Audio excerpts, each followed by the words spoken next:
My name is Olivia Sanders, and I'm 23 years old. The constant throb in my knee has become my unwelcome companion since my senior year volleyball injury. My parents called my surgery too expensive despite the doctor's warnings. Then last month, they surprised my sister Madison with a brand new BMW worth $65,000. The betrayal cut deeper than the pain in my deteriorating knee. But my grandfather Samuel has always seen me clearly when my parents looked right through me. Let me know where you're watching from, and hit like and subscribe if you've ever felt the sting of family favoritism. Growing up, I was always the responsible one. While other kids spent weekends at sleepovers or hanging out at the mall, I was busy maintaining my 4.0 GPA, practicing volleyball until my muscles screamed, and helping around the house. My parents, Robert and Diana Sanders, set high expectations, and I worked tirelessly to meet them. Volleyball wasn't just a sport for me, it was my ticket to freedom. I dreamed of earning an athletic scholarship that would take me far from our small Connecticut town. During practice, when my feet left the ground for a spike, those few seconds of flight felt like pure possibility. Coach Wilson said I had real potential, and college scouts were starting to notice. Then there was Madison, my sister, younger by 4 years and different from me in every way. Where I was dedicated and disciplined, Madison flitted between interests like a hummingbird between flowers. One month it was painting, the next piano lessons, none lasting longer than her fleeting enthusiasm. Yet somehow, each new passion warranted expensive equipment or private tutoring that my parents readily provided. Madison is finding herself, Mom would explain when I questioned the double standard. Not everyone knows their path as early as you did, Olivia. But the truth was stark and simple. Madison was the favorite. The golden child. The baby who could do no wrong. When I needed new volleyball shoes, Mom suggested I babysit to earn the money. When Madison wanted a $400 prom dress, it appeared in her closet within days. When I earned academic honors, there were nods of approval. When Madison barely passed algebra, there was a celebration dinner at an expensive restaurant for trying her best. Only Grandpa Samuel seemed to notice the disparity. Dad's father, a retired judge with kind eyes and a spine of steel, lived an hour away but visited often enough to see the pattern. "You're something special, kiddo," he told me one afternoon after watching my volleyball tournament.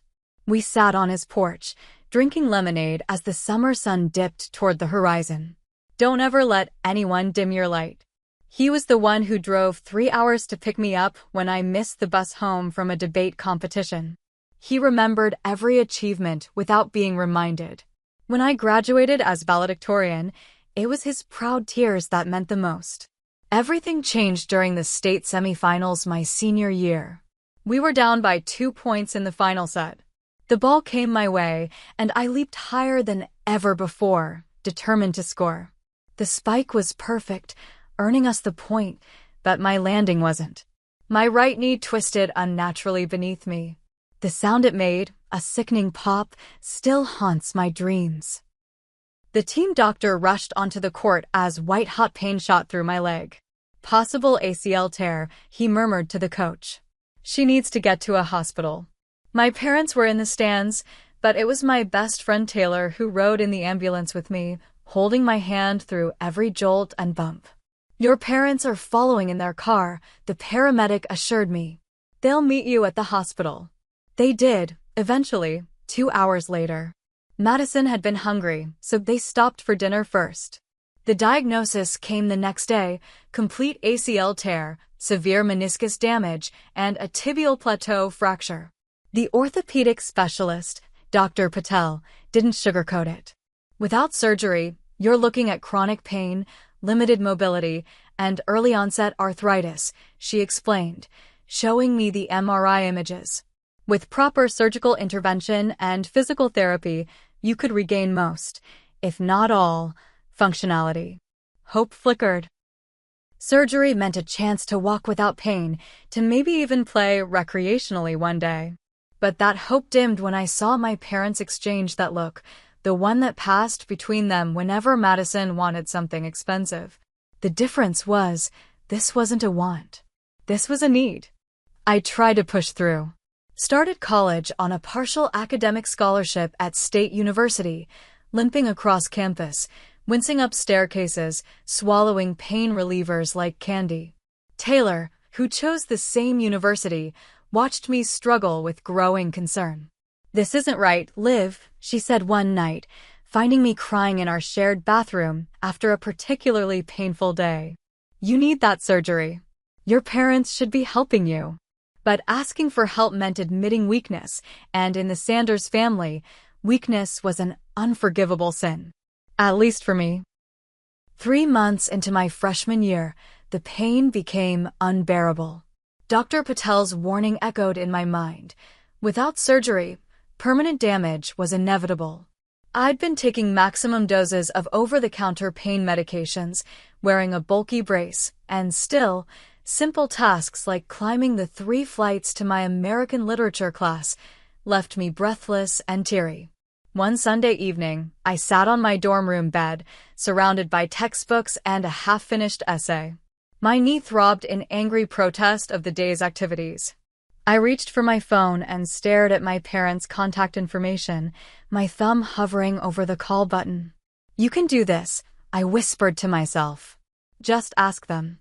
Taylor walked in with 2 cups of coffee and immediately read my expression. "Calling the parents?" I nodded, swallowing hard. "I can't keep living like this. Want me to leave?" "No," I said quickly. "Please stay." Taylor gave my shoulder a supportive squeeze and sat beside me as I pressed call and put the phone on speaker. Mom answered on the 4th ring. "Olivia? Is everything okay? It's almost 9. "Hi, Mom. I need to talk to you and Dad about something important." There was shuffling on the other end. Then Dad's voice joined in. "What's going on? Are your grades slipping?" Of course, that would be his first concern.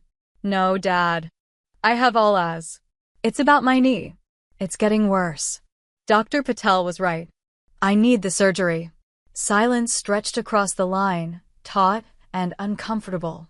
"Honey," Mom finally said, her voice softening in that way that always preceded bad news. "We discussed this. Those kinds of specialized surgeries are so expensive." "I know, but insurance would cover part of it," I pressed. "And Dr. Patel says if I wait too long, the damage might be irreversible." Dad cleared his throat. "Do you have any idea what medical procedures cost these days?" "We're talking tens of thousands of dollars, Olivia. We can't just throw that kind of money around." My fingers tightened around the phone. "I'm not asking you to throw money around. I'm asking for help with a necessary medical procedure. Have you looked into alternative treatments?" Mom suggested. "Your cousin Beth had good results with that acupuncturist for her back pain." Taylor's eyebrows shot up in disbelief. "This isn't back pain, Mom. My ACL is completely torn. No amount of acupuncture is going to fix that." "Don't take that tone," Dad warned. "We're trying to help." "Are you?" The words escaped before I could stop them. Another heavy silence. "Look," Dad said eventually, his businessman voice taking over. "Why don't you get a better job? Something that pays more than that coffee shop. Start saving up. Maybe by next year. Next year. By then, I might not be able to walk without assistance. I'm already working 20 hours a week on top of a full course load," I reminded them. "The surgery costs $45,000 with our insurance. How am I supposed to save that kind of money?" "We all have to make sacrifices," Olivia, Mom said, her voice suddenly distant. "Your father and I worked hard for everything we have." The conversation continued in circles until I couldn't take it anymore. I thanked them for their time and ended the call, dropping my phone onto the bed as if it had burned me. Taylor wrapped an arm around my shoulders. "I can't believe them." I couldn't either, but part of me wasn't surprised. This was just another verse in a song I'd been hearing my whole life. Madison's needs were necessities, mine were inconveniences. The next few weeks became increasingly difficult. Stairs were my enemy. The 10-minute walk across campus stretched to 20, then 30 as I had to stop frequently to rest. I started leaving for class 30 minutes early just to ensure I'd arrive on time. One afternoon, I found myself unable to stand after sitting through a 2-hour lecture. Taylor had to help me up, the other students staring as I bit my lip to keep from crying out.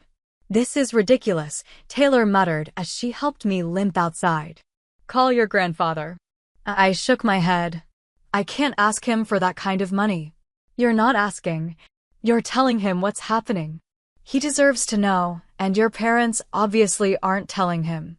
She was right. That evening, I called Grandpa Samuel. "Livy," he answered warmly. "What a wonderful surprise. How's my favorite scholar?" The familiar nickname broke something inside me. "Not great, Grandpa." His tone immediately shifted. "What's wrong? Are you sick?" I explained everything. The continuing pain, the doctor's warnings, my parents' refusal to help. He listened without interrupting, though I could hear his breathing grow heavier with each detail. "Why didn't you tell me sooner?" he asked when I finished. "I didn't want to worry you. And I didn't want to put you in the middle of things with Dad." "You let me worry about your father," he said firmly. "Now, have you scheduled a follow-up with your doctor? I want to know exactly what we're dealing with." The "we" nearly made me cry. Meanwhile, I tried to find ways to earn extra money. I picked up additional shifts at the campus coffee shop, despite the agony of standing for hours. I offered tutoring services, joined a medical study that paid participants, and even donated plasma twice a month. My small savings grew painfully slowly. At this rate, I'd have enough for surgery sometime in my 30s, long after the damage became permanent.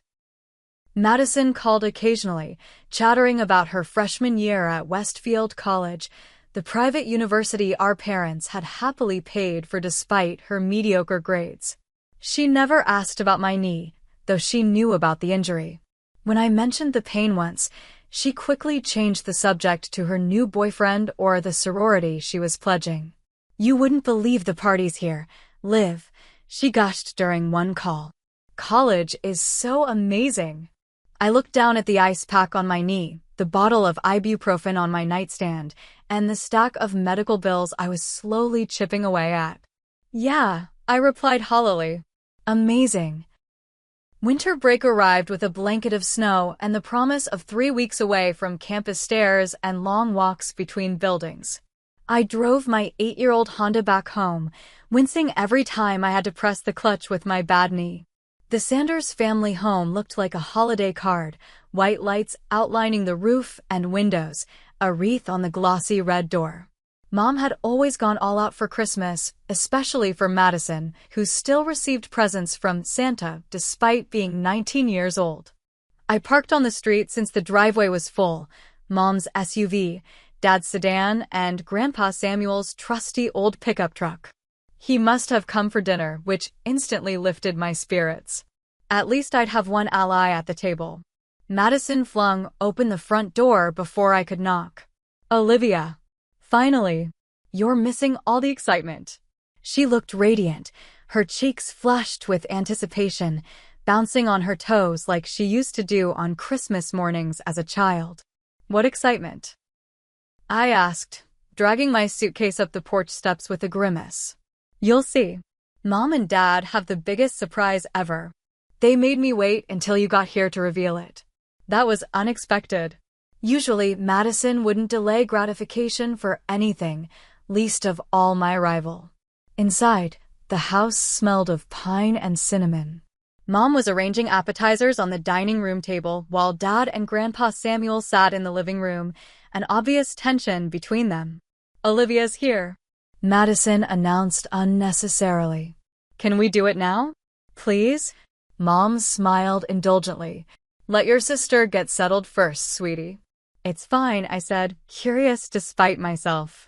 "What's going on?" Dad stood up, clapping his hands together with theatrical enthusiasm. "Well, since we're all here, I guess now's as good a time as any. Everyone grab your coats. We have something to show Madison." "Not us. Madison." We filed outside, Madison practically vibrating with excitement. Dad led us down the driveway toward the street, then dramatically pulled a small remote from his pocket and pressed a button. The garage door began to rise. Inside, gleaming under the overhead lights, sat a brand new BMW sedan, complete with an enormous red bow on the hood. "Surprise!" Mom and Dad shouted in unison. Madison screamed, jumping up and down. "Oh my God! Oh my God! Is this for real? Is this mine?" "All yours, princess," Dad confirmed, dangling the keys. "You mentioned wanting something safer than the Civic, and well, your mother and I agree that our baby girl deserves the best." Madison snatched the keys and ran to the car, running her hands reverently over its sleek blue surface. "It's the exact model I wanted." "How did you know?" "You left the browser open on the family computer," Mom laughed. Subtle hint taken. I stood frozen, unable to process what I was seeing. The cold air seemed to crystallize in my lungs. Beside me, Grandpa Samuel had gone very still. "What model is it?" he asked, his voice carefully neutral. "BMW 3 Series," Dad answered proudly.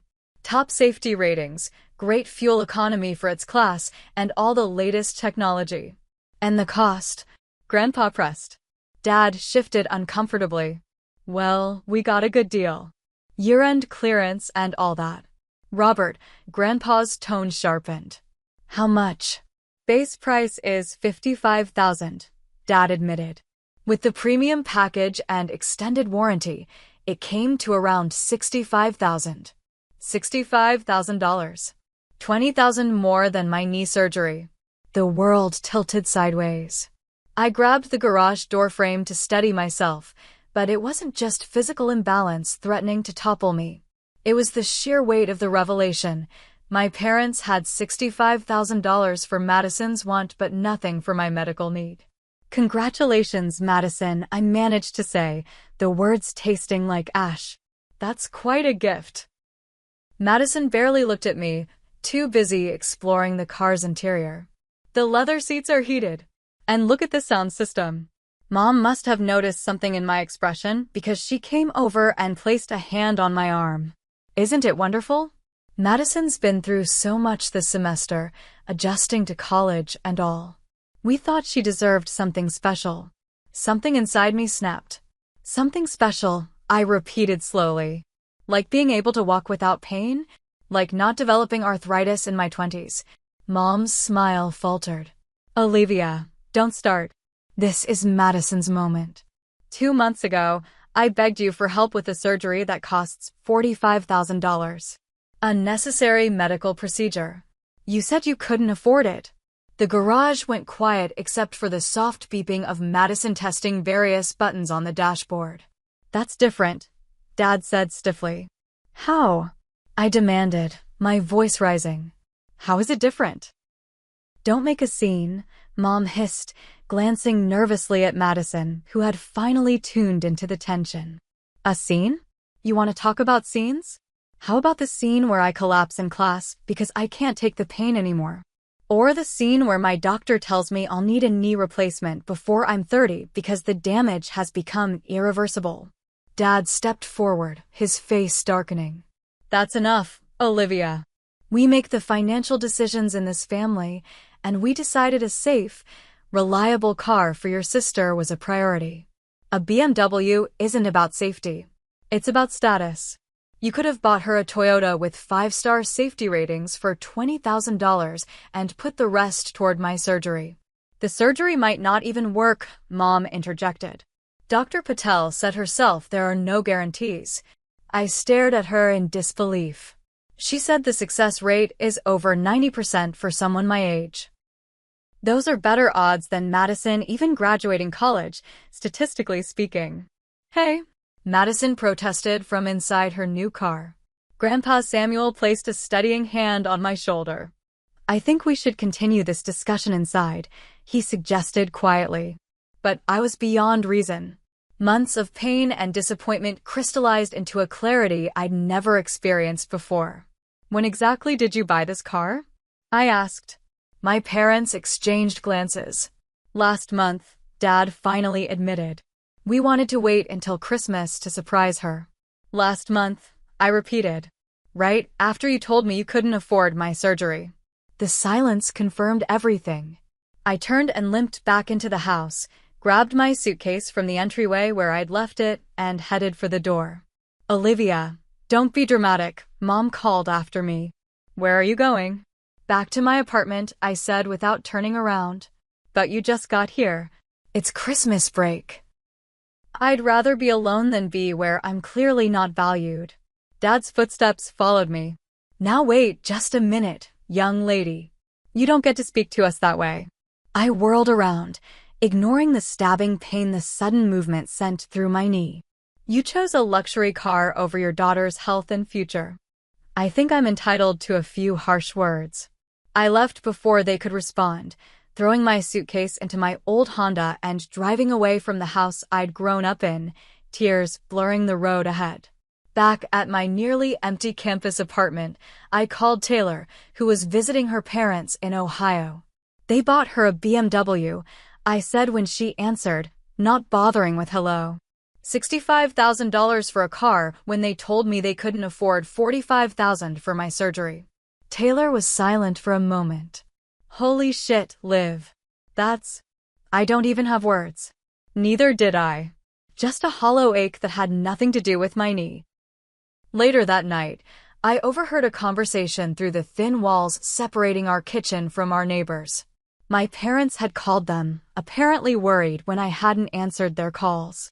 She's fine, Mrs. Sanders, my neighbor Rachel assured them. I just saw her getting some ice from the freezer. A pause as she listened. Well, maybe she needs some space. No, I understand you're concerned. Yes, I'll tell her you called. Again. After Rachel hung up, she knocked softly on my bedroom door. Your mom called. She sounds pretty upset. Thanks for letting me know, I replied flatly. She mentioned something about family finances being tight after some big purchase. Said they might not be able to send your usual allowance this month. I laughed bitterly. Of course they can't. The irony was almost too perfect. They spend a small fortune on Madison's dream car, then claim financial hardship when it comes to supporting me. The pattern was so familiar it almost felt like comfort in its predictability. That night, lying in bed with an ice pack on my knee, I made a decision. I would stop expecting my parents to treat me fairly. I would stop hoping they would suddenly see me as they saw Madison. I would focus only on what I could control, my education, my health, and my future, whatever limited version of it might now be possible. I just didn't realize how quickly that future would come crashing down around me. By February, walking had become an exercise in endurance. Each step sent lightning bolts of pain from my knee up through my thigh and down to my ankle.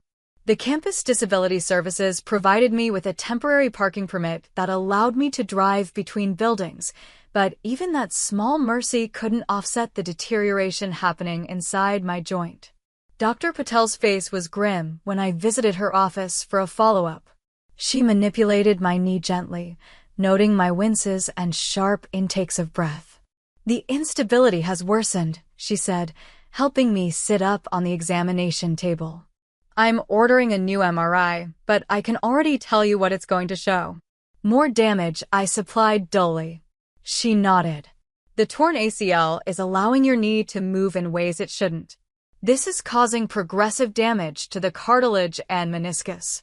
Additionally, the tibial plateau fracture hasn't healed properly without surgical intervention. What does that mean for me? Long-term. Dr. Patel sat down, meeting my eyes directly. Without surgery, and soon, you're looking at chronic, debilitating pain. Limited mobility that will worsen over time. Probable knee replacement surgery by 30, possibly earlier. And even with a replacement, you'll never have the same function you could have had with timely ACL reconstruction. I swallowed hard. And with surgery? If we operate soon, we can still salvage a good outcome. Not perfect, the window for optimal results has passed, but good. You could lead a normal, active life with minimal limitations. How soon is soon? Ideally, within the next month. I closed my eyes, doing mental calculations. My savings stood at just under $8,000. Not even a fifth of what I needed.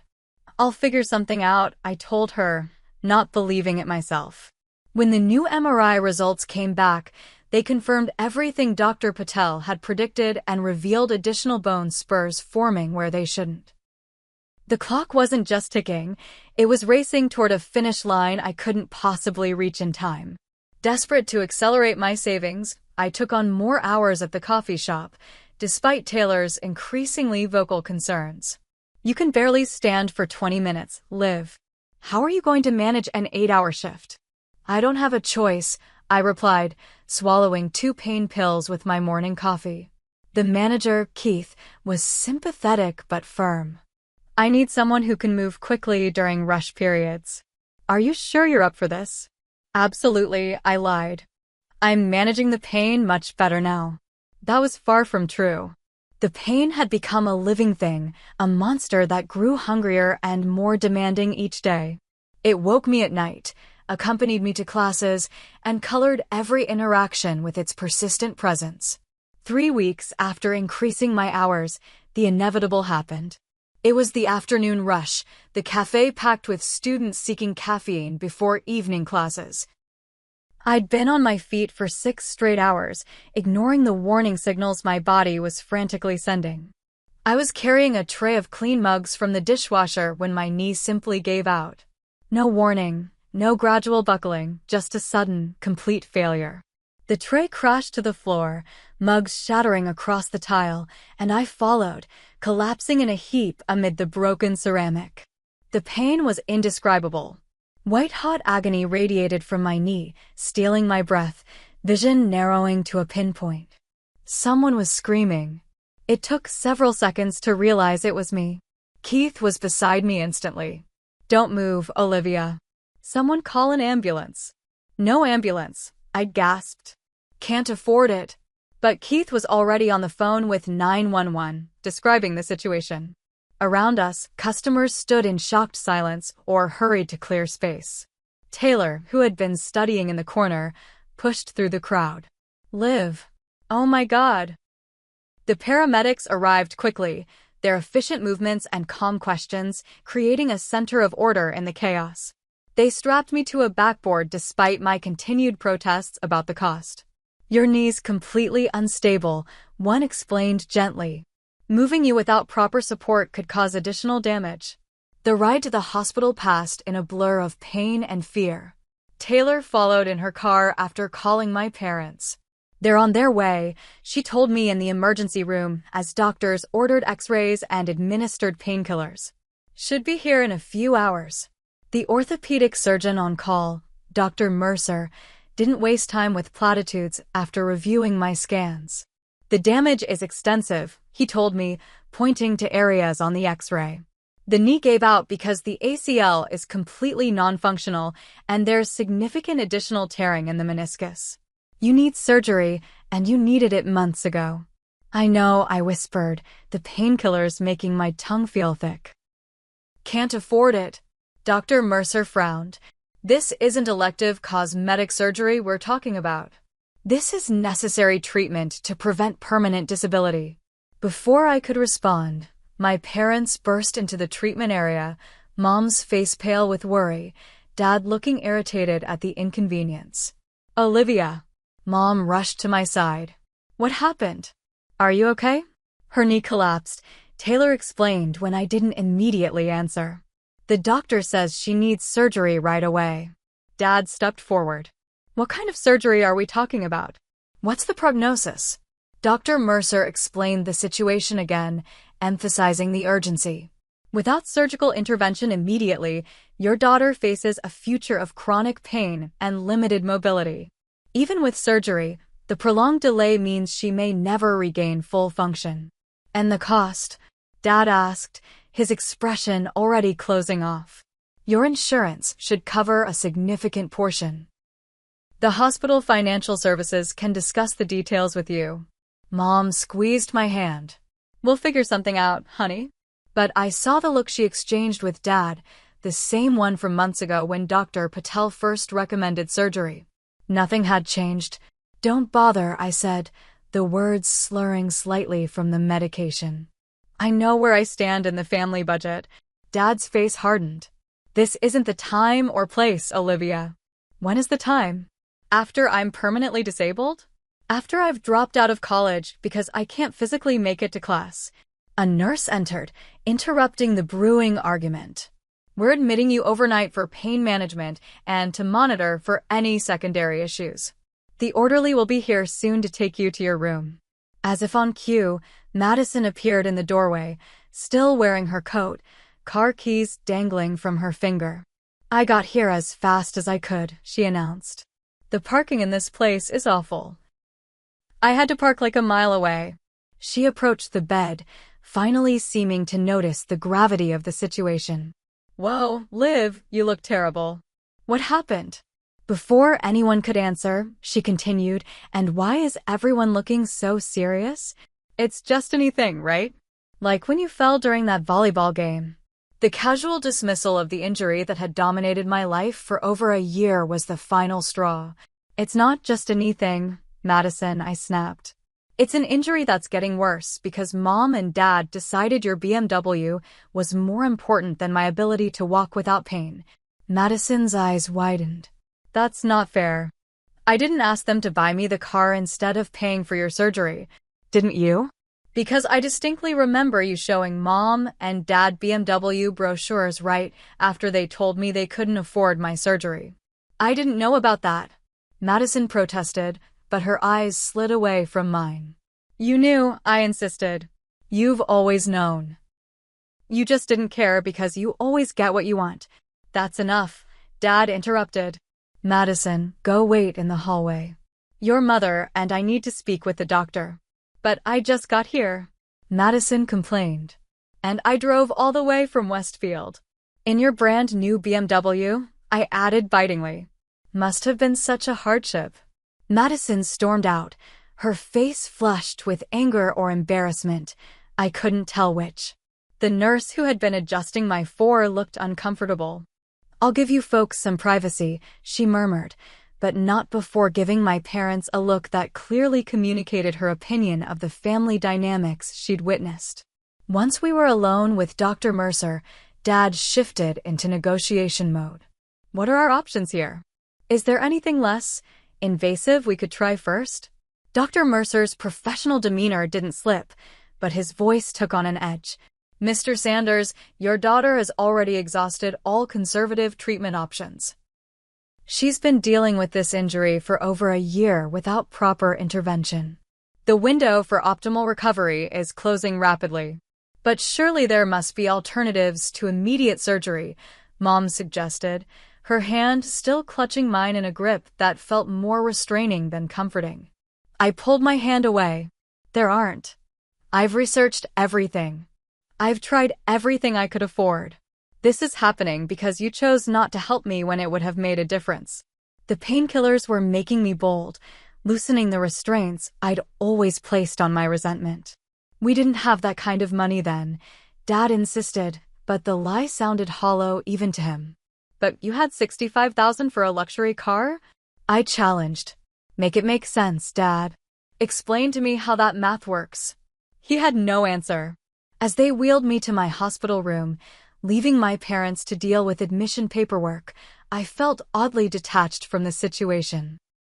The physical pain was temporarily muted by medication, but the emotional wound was raw and gaping. Taylor stayed with me, sitting beside the hospital bed in uncomfortable silence.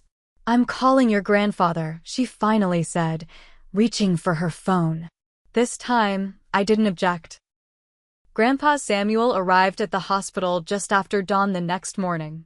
I woke to find him sitting in the chair beside my bed, his weathered hands clasped together, eyes fixed on my face with an intensity that suggested he'd been watching me sleep for some time. Grandpa, I whispered, throat dry from sleep and medication.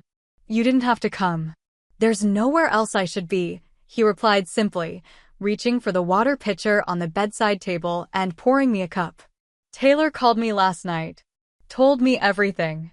I took a sip of water, grateful for its coolness.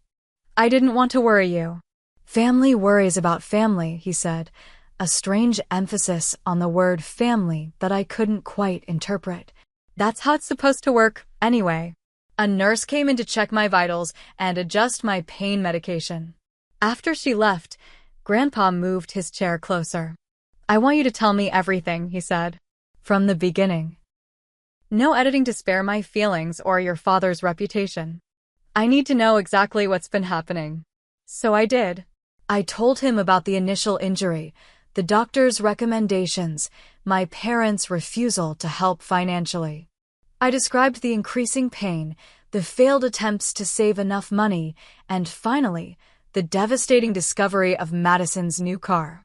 Grandpa Samuel listened without interrupting, his expression growing more grave with each detail. When I finished, he was quiet for a long moment. I knew your father favored Madison, he finally said. I've spoken to him about it many times over the years. But this, he shook his head, a muscle working in his jaw. This crosses a line I didn't think even Robert would cross. He stood up suddenly, straightening to his full height. Despite being in his 70s, Grandpa Samuel was still an imposing figure, tall and broad-shouldered with the commanding presence of the judge he once was. I'm going to make one call, he said, his voice calm but with an undercurrent of steel that sent a shiver down my spine. Then we're going to fix this. He stepped out into the hallway, phone already in hand. Through the partially open door, I could hear the low rumble of his voice, though not the words. The call was brief, but seemed to accomplish whatever he intended, because when he returned, there was a grim satisfaction in his eyes. Your parents will be here within the hour, he informed me. I've also asked Dr. Mercer to join us. I want to hear the medical situation directly from him, with everyone present. True to his word, my parents arrived 45 minutes later. They entered the room cautiously, as if approaching a trap they suspected but couldn't avoid.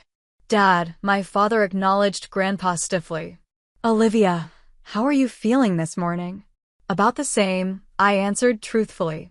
Mom hovered near the foot of the bed, uncertainty written across her features. Did you sleep okay? Hospital beds are so uncomfortable. Before I could respond, Grandpa Samuel cut in. Let's skip the small talk. We're here to discuss Olivia's medical needs and how they're going to be addressed. Dad bristled at the directive. Dad, with all due respect, this is between us and Olivia. No, Grandpa replied evenly. It stopped being just between you when you abdicated your parental responsibility to ensure your child's health and well-being. The tension in the room thickened. I'd never heard Grandpa speak to my father this way, with such barely contained anger. A knock at the door interrupted the standoff. Dr. Mercer entered, carrying my chart and looking professionally neutral despite the obvious tension. Good morning, he greeted everyone. I understand we're having a family conference about Olivia's treatment plan. Yes, Grandpa Samuel took charge immediately. Doctor, could you please explain once more, for everyone's benefit, exactly what Olivia's medical situation is and what treatment she requires? Dr. Mercer nodded and proceeded to outline my condition in clear, unambiguous terms, the extent of the damage, the necessity of surgical intervention, the consequences of further delay, and the expected outcomes with proper treatment. And the approximate cost? Grandpa prompted when the doctor finished. With insurance, the patient responsibility would be approximately $45,000, covering the surgery itself, hospital stay, anesthesia, and initial physical therapy. Thank you, doctor, Grandpa said. Now, one more question. In your professional opinion, is this surgery medically necessary, or is it elective? It is absolutely medically necessary, Dr. Mercer stated without hesitation. Without this surgery, Olivia faces a future of chronic pain, progressive mobility limitations, and probable disability. Grandpa nodded, as if confirming something he already knew. Thank you for your clarity. I have just one more request. Could you give us some privacy for a family discussion? We'll call if we need anything further. Once Dr. Mercer left, Grandpa turned to my parents, his expression hardening. I'm paying for the surgery. Dad started to protest, but Grandpa held up a hand. silencing him. I'm not finished.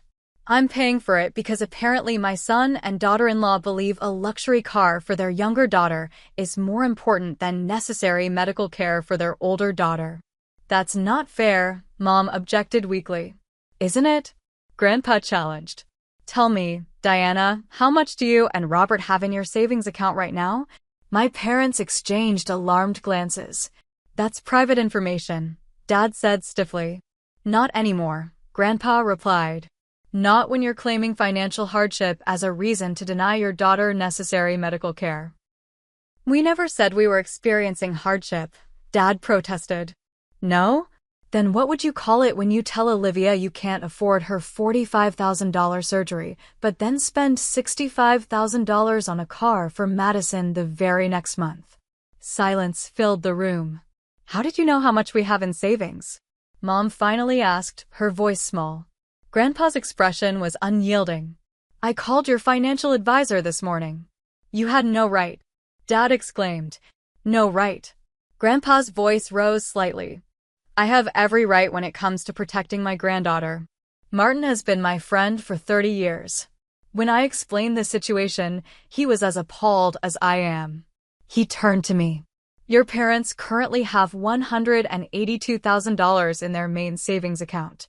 They have another $75,000 in a separate account earmarked specifically for Madison's future wedding. They could have paid for your surgery 3 times over without touching their retirement funds or investments. The revelation hit me like a physical blow. It wasn't that they couldn't afford my surgery. They simply didn't want to pay for it. Is that true? I asked, looking directly at my father. He couldn't meet my eyes. It's more complicated than that. How? I demanded. How is it complicated? You have the money. You chose not to use it for my medical care. What am I missing? Mom stepped forward, wringing her hands. We've been saving for Madison's wedding since she was a little girl. She's always dreamed of a big wedding and we promised. And what about my dreams? I cut in. What about my promise to myself that I'd work hard, get an education, build a life? How am I supposed to do that when I can barely walk? We thought you'd figure something out, Dad said lamely. You've always been so resourceful, so independent. Independent doesn't mean abandoned, Grandpa snapped. It doesn't mean left to suffer when help is available but withheld. He turned back to my parents, his voice dropping to a dangerous quiet. I'm ashamed of you both. Truly ashamed. I thought I raised you better than this, Robert. Dad flinched as if he'd been struck. The surgery is happening, Grandpa continued. I've already spoken with the hospital's financial department. It's scheduled for tomorrow morning. I'm covering all costs, and I'm staying with Olivia throughout her recovery. We can help, Mom offered weakly. We want to help. Now you want to help? I couldn't keep the bitterness from my voice. After Grandpa calls you out? After I collapse in public? What changed, Mom? The money was always there. She had no answer. I think you both should leave, Grandpa said, his tone making it clear this wasn't a suggestion. Dad drew himself up, a flash of the stubborn pride I'd inherited despite myself. You don't get to dismiss us from our daughter's hospital room. Actually, I interjected, I want you to leave too. I can't. I can't look at either of you right now without seeing Madison's BMW instead of my surgery. The hurt on their faces might have moved me once, but I was beyond that now. The pain medication was wearing off, and with its fading came a clarity that felt almost cruel in its sharpness. They left without further argument, Mom pausing at the door to look back with tears in her eyes. I turned my face away. When they were gone, Grandpa Samuel sat heavily in the chair beside my bed, suddenly looking every one of his 73 years. I should have known, he said quietly. I should have seen this coming. How could you have? I reached for his hand. I didn't tell you how bad it was. Because you shouldn't have had to, he replied, squeezing my fingers. This should never have happened, Livy. Never. In that moment, with my grandfather's hand warm around mine and the promise of help finally real, I allowed myself to cry for the first time since the car reveal, deep, wrenching sobs that seemed to come from someplace I'd locked away long ago. Grandpa simply held my hand and let me cry, understanding that some wounds needed to bleed before they could begin to heal. The morning of the surgery arrived with a clarity I hadn't felt in months. Perhaps it was the certainty that help was finally here, or maybe it was the knowledge that regardless of what happened with my family, I wouldn't face it alone. Grandpa Samuel was there early, having spent the night in the hospital despite my insistence that he go to a hotel. He'd simply settled into the recliner in my room and waved away my concerns. "I've slept in worse places," he said, including a foxhole in Korea. "This chair is practically luxurious by comparison." The pre-surgical team came in to prepare me, checking vitals and explaining procedures. Dr. Mercer stopped by to review the surgical plan once more. "We'll reconstruct the ACL using a graft from your patellar tendon," he explained. "We'll also repair the meniscus damage and address the tibial plateau fracture with internal fixation. It's a complex procedure, but I'm confident we can achieve a good outcome." As they were about to wheel me to the operating room, my parents appeared in the doorway, looking uncertain. "Can we come in?" Mom asked tentatively. I glanced at Grandpa, who gave me a small nod. "Your choice, Livy." "Okay," I said after a moment. "But just for a minute. I'm heading to surgery soon." They entered cautiously, as if approaching a wounded animal that might either flee or attack. "We wanted to wish you good luck," Dad said stiffly. "And to say we're sorry." The apology hung in the air, insufficient but sincere.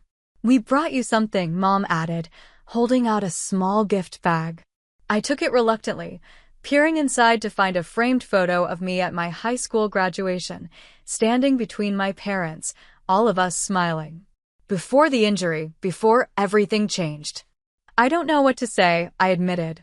"You don't have to say anything," Mom replied. We want you to know we're trying to understand what we did wrong." It wasn't enough, not nearly enough, but it was something. A crack in the wall of denial they'd built around their favoritism. "Thank you for coming," I said, neither accepting nor rejecting their tentative olive branch.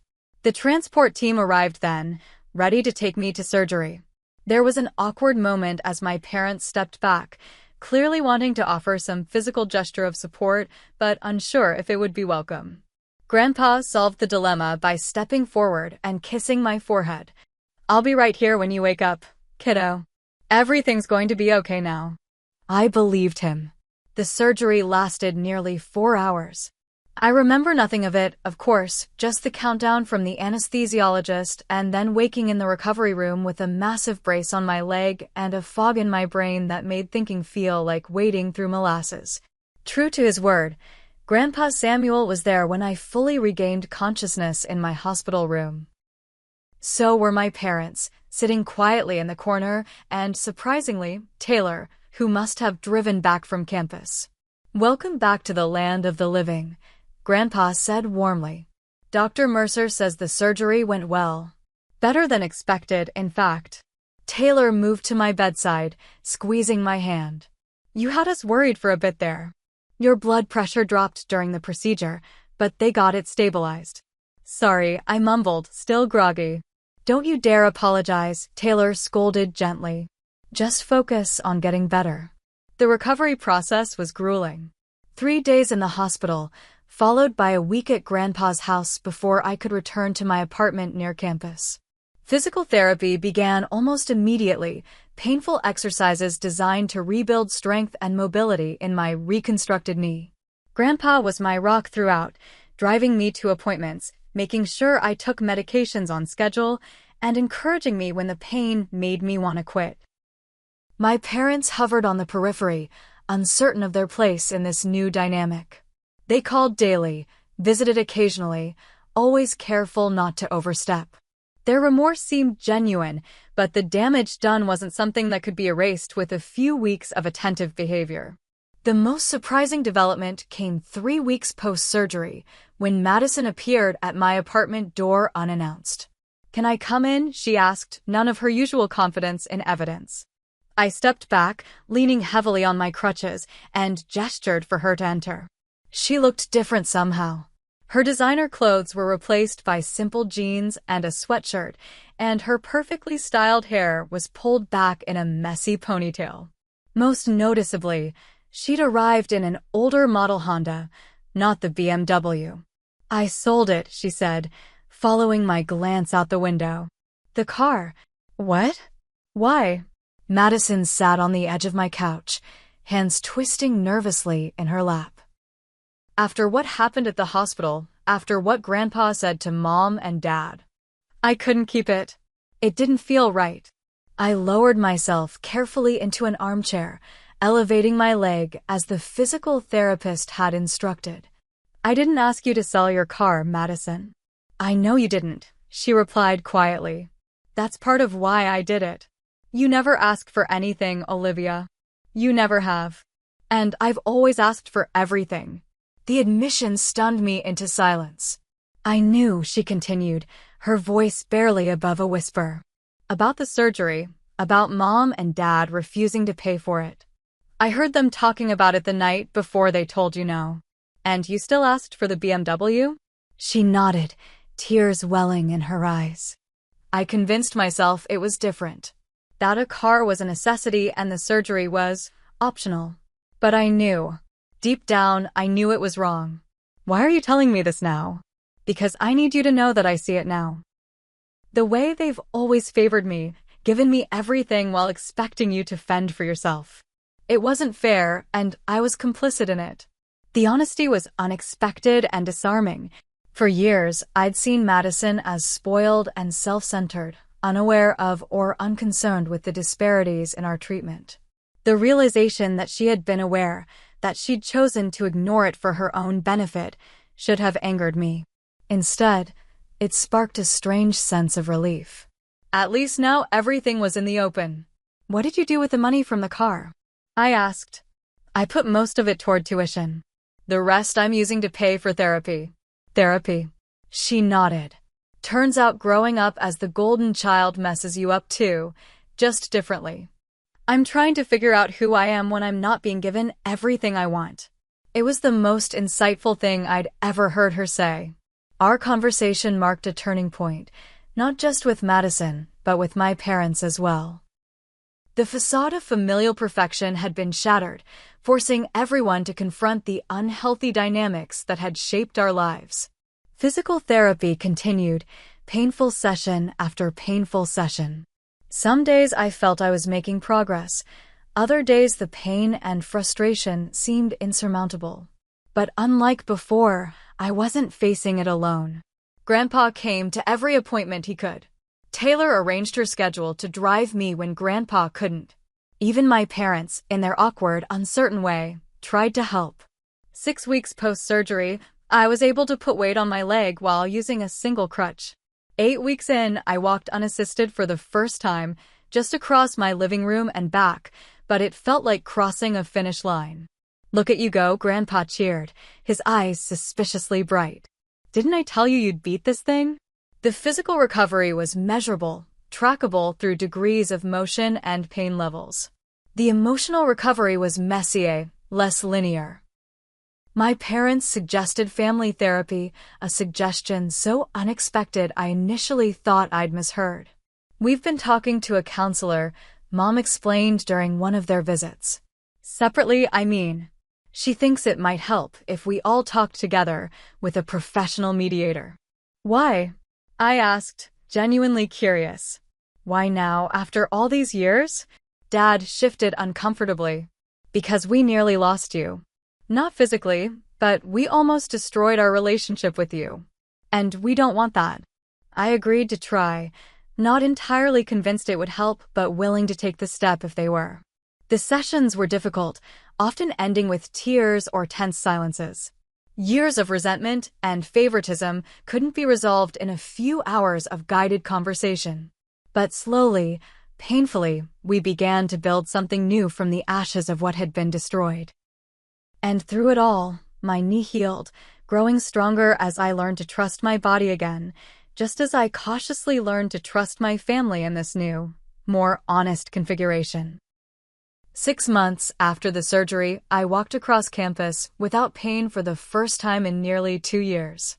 The freedom of movement, something I'd once taken for granted, now felt like a miracle.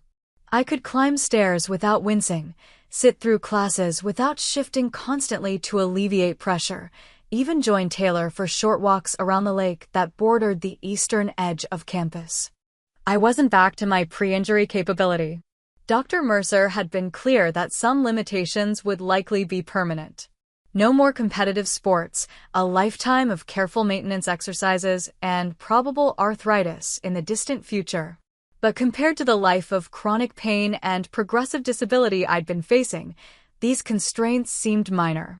On a crisp autumn afternoon, I met Grandpa Samuel at our favorite coffee shop, the same one where I'd collapsed half a year earlier. The staff greeted me warmly, several asking about my recovery. "You look good, Livy," Grandpa said as we settled at a corner table with our drinks. "Strong. I feel strong," I admitted. "Not just physically." He nodded, understanding as always. "Adversity reveals character, yours and others.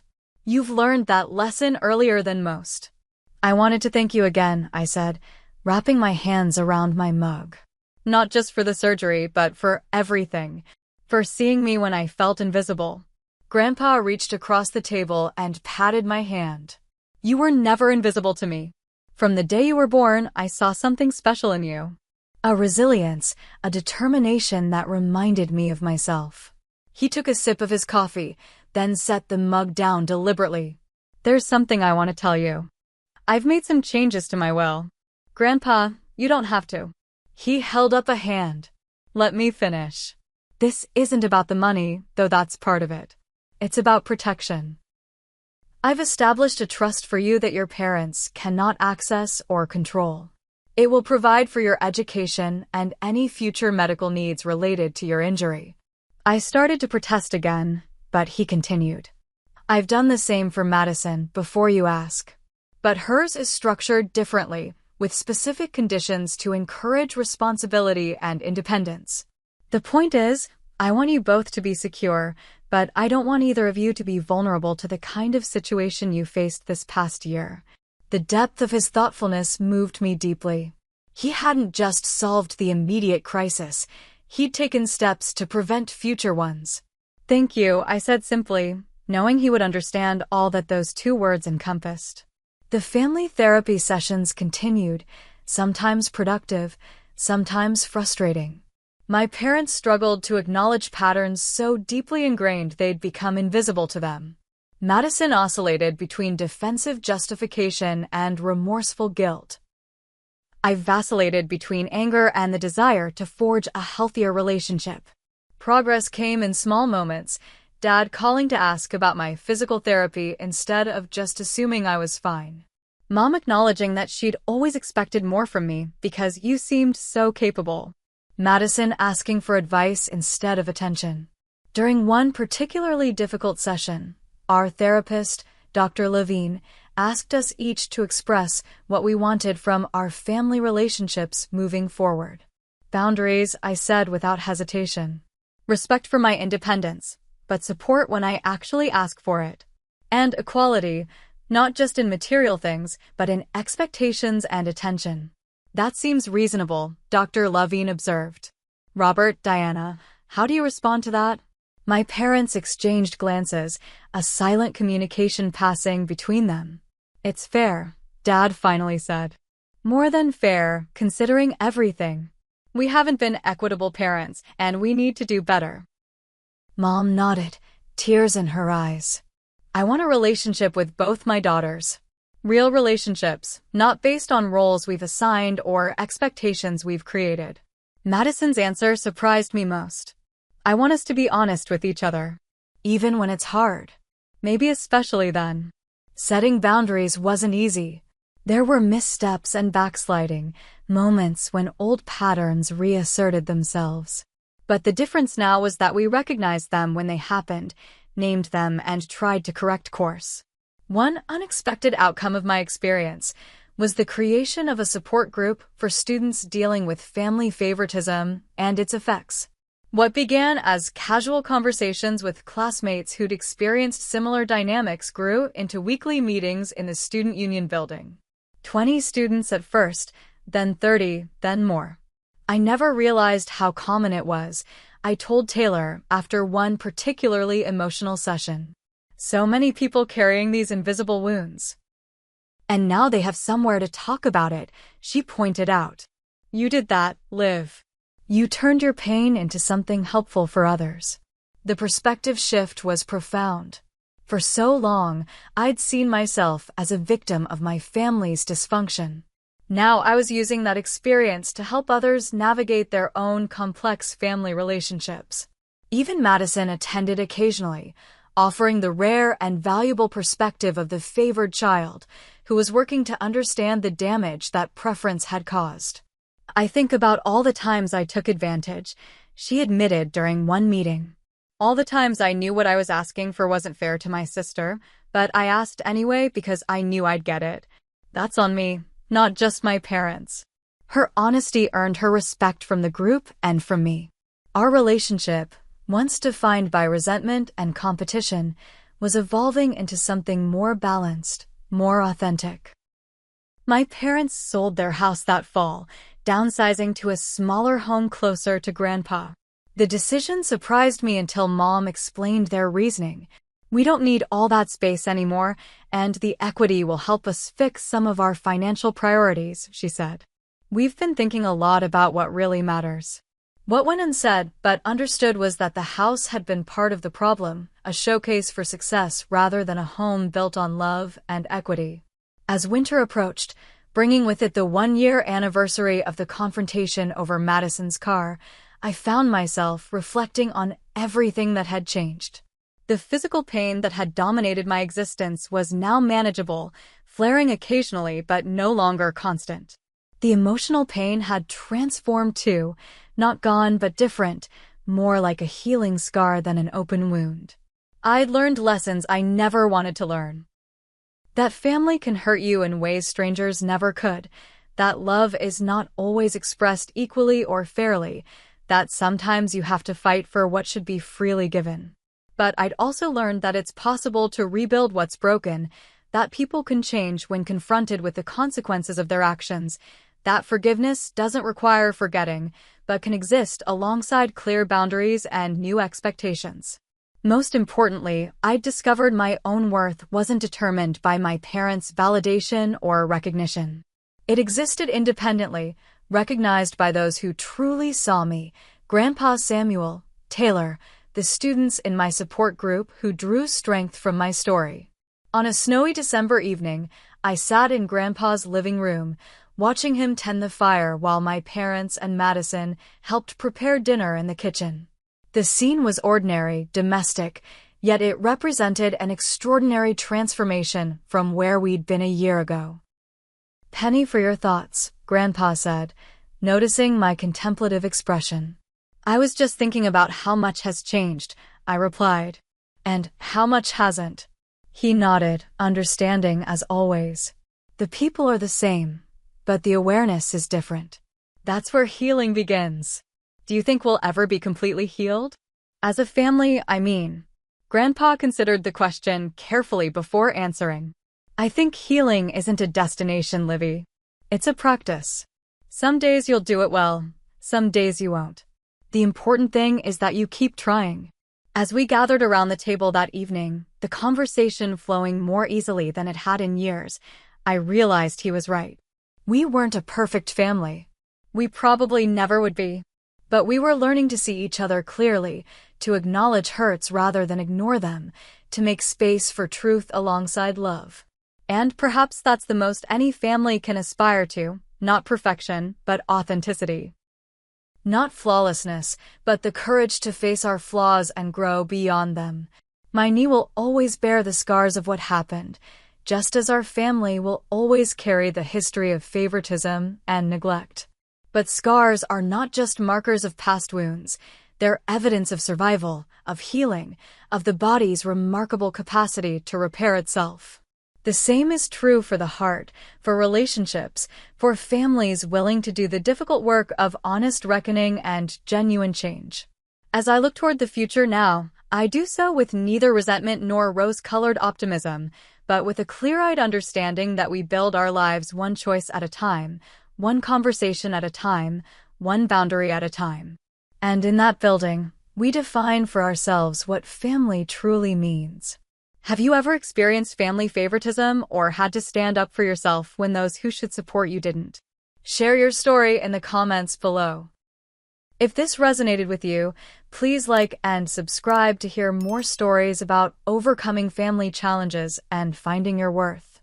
Remember, sometimes the family we create through our choices is as important as the one we're born into.